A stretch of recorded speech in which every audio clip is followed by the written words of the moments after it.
नमस्कार दोस्तों, मैं आपके लिए सोना बनाने का एक बहुत ही आसान प्रयोग लेकर के आया हूं, जिसके माध्यम से आप लोग सोना बनाने की प्राचीन विद्या को जान सकते हैं, जिसके अनुसार कोई भी मनुष्य जितना चाहे उतना सोना बना सकता था। जी हां दोस्तों, प्राचीन काल में ऐसी सोना बनाने की विद्या थी जिसके माध्यम से लोग अपार सोना बनाते थे, उनके घरों में सोने की कमी नहीं होती थी। इसलिए दोस्तों, भारतवर्ष प्राचीन काल में सोने की चिड़िया कहा जाता था। भारत के जो लोग थे प्राचीन काल के, वो लोग खानों से सोना नहीं निकालते थे, क्योंकि दोस्तों उनको आवश्यकता ही नहीं पड़ती थी। जी हाँ, और उस काल में बहुत कम लोग जो है खानों से सोना निकालते थे, क्योंकि दोस्तों उस काल में जो है सोना बनाने की अपने आप में एक अद्भुत विद्या थी, रहस्यमय विद्या थी, जिसको हमारे ऋषि मुनियों ने खोजा था। दोस्तों, आज भी कई लोगों के मन में सवाल है और कई लोगों के मन में शंका है कि क्या वास्तव में औषधियों के माध्यम से तथा धातुओं के मिश्रण से सोना बनाया जा सकता है। तो दोस्तों, मैं उनकी जानकारी के लिए बता देना चाहता हूं कि जी हाँ, औषधियों एवं धातुओं के मिश्रण से, मेल से हम सोना बना सकते हैं। जी हाँ, जो कि हमारे प्राचीन काल के जो बड़े बड़े रसायन शास्त्री थे, जी हाँ दोस्तों, जो बड़े बड़े रसायन शास्त्री थे, वो लोग बड़े ही आसानी से जो पारा धातु था, जो तांबा धातु था, जो अन्य धातुएं होती थी, उनसे सोना बना लेते थे, क्योंकि दोस्तों उनके पास प्राचीन सोना बनाने की अद्भुत विद्या थी, जिससे दोस्तों वो लोग अपने मन के मुताबिक जितना चाहे उतना सोना बना सकते थे, चाहे फिर 1 किलो हो, चाहे 2 किलो हो, चाहे 10 किलो हो। यानी कि दोस्तों जितनी उनको सोने की आवश्यकता होती थी उसके हिसाब से वो लोग सोना बनाते थे, क्योंकि दोस्तों जो सोना धातु होता है सभी धातुओं में सर्वश्रेष्ठ धातु माना जाता है, क्योंकि दोस्तों सोना जो होता है अपने आप में बहुत ही शुद्ध होता है और बहुत ही दिव्य धातु होता है दोस्तों, क्योंकि ये धातु जल्दी से खराब नहीं होता है। और वहीं हम अगर लोहे की बात करें, टीन की बात करें या कोई अन्य धातु की बात करें, वो दोस्तों कुछ कालखंड के बाद खराब हो जाता है, लेकिन दोस्तों जो सोना है वो सोना खराब नहीं होता। दोस्तों मैं दोस्तों आपकी जानकारी के लिए एक चीज बता देना चाहता हूं कि जो मैं आपको जानकारी दे रहा हूं सोना बनाने की, अपने आप में वास्तव में दिव्य जानकारी है। आपको ये जानकारी कहीं से प्राप्त नहीं होगी, लेकिन दोस्तों बहुत सारे ऐसे लोग हैं जो मेरी बातों को मजाक में लेंगे, इसको कपोल कल्पना समझेंगे। खैर, मैं उन मूर्खों को नहीं समझा सकता।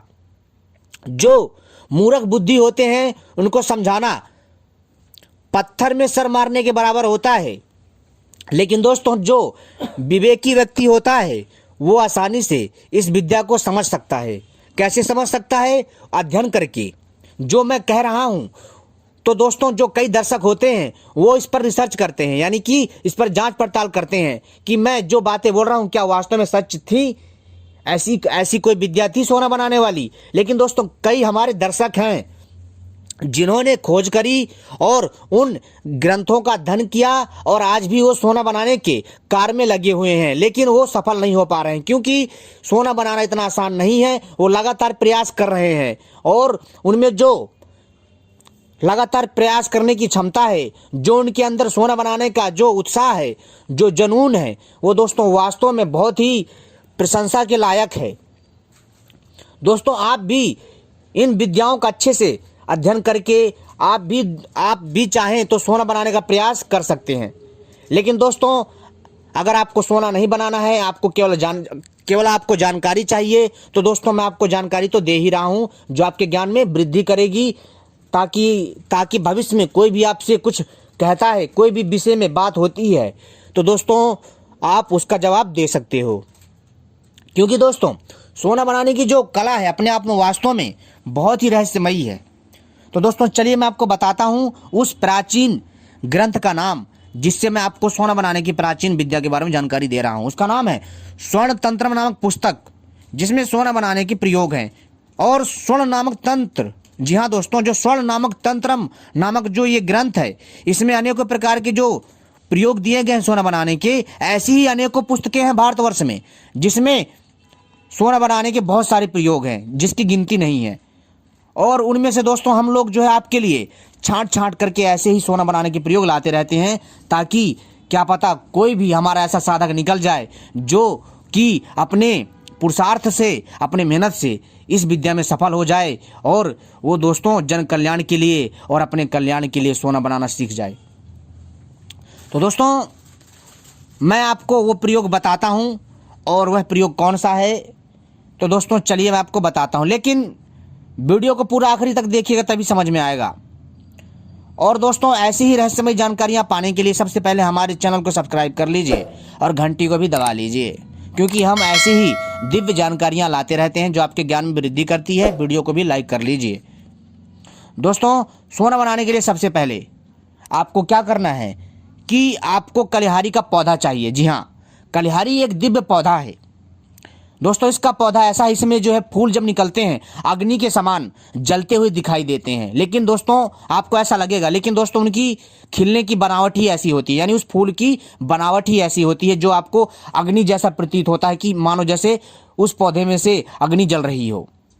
लेकिन वो जो दोस्तों कलिहारी का पौधा होता है उसके जो फूल होते हैं अग्नि की तरह ही प्रतीत होते हैं, लेकिन अग्नि नहीं होते। और जो दूसरा पौधा है वो है दोस्तों वत्सनाभ। जी हाँ, वत्सनाभ। और दोस्तों आपको वत्सनाभ का पौधा भी चाहिए। कलिहारी का पौधा, वत्सनाभ का पौधा, इन दोनों पौधों को खोज लीजिए।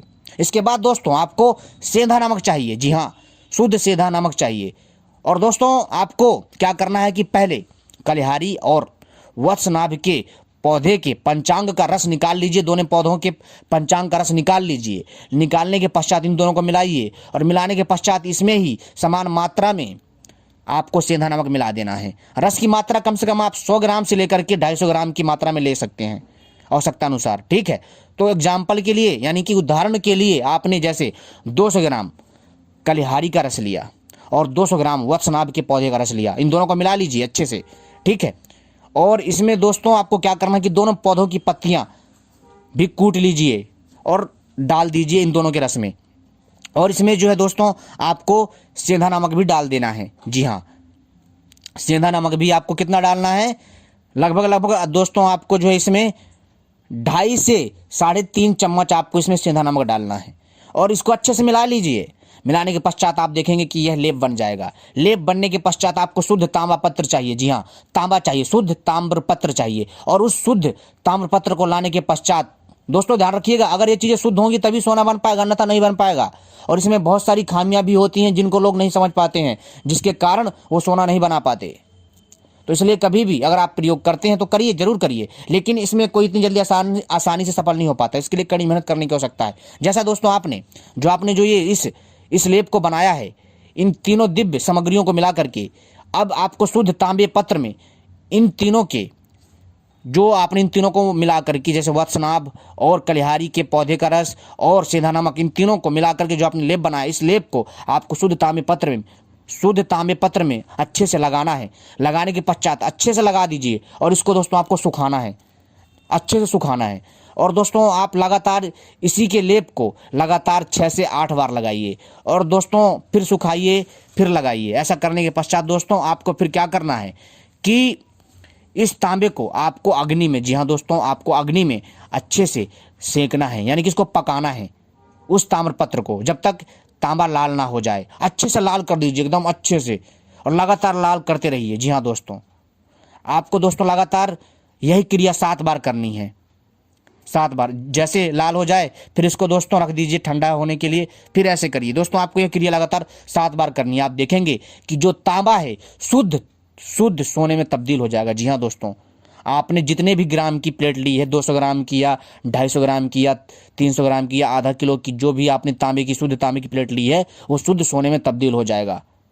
और दोस्तों आपको हैरानी होगी कि वास्तव में सोना बन सकता है। दोस्तों ये चीज़ें समझने वाली होती हैं, जो समझने वाला व्यक्ति होता है समझ लेता है, अन्यथा कई लोग तो इस चीज़ को मतलब बेकार की बातें समझते हैं। खैर दोस्तों, कुछ ज्ञान ऐसे भी होते हैं जो अन्य लोगों को नहीं समझ में आते, क्योंकि उसके लिए उतनी बुद्धि नहीं होती। धन्यवाद।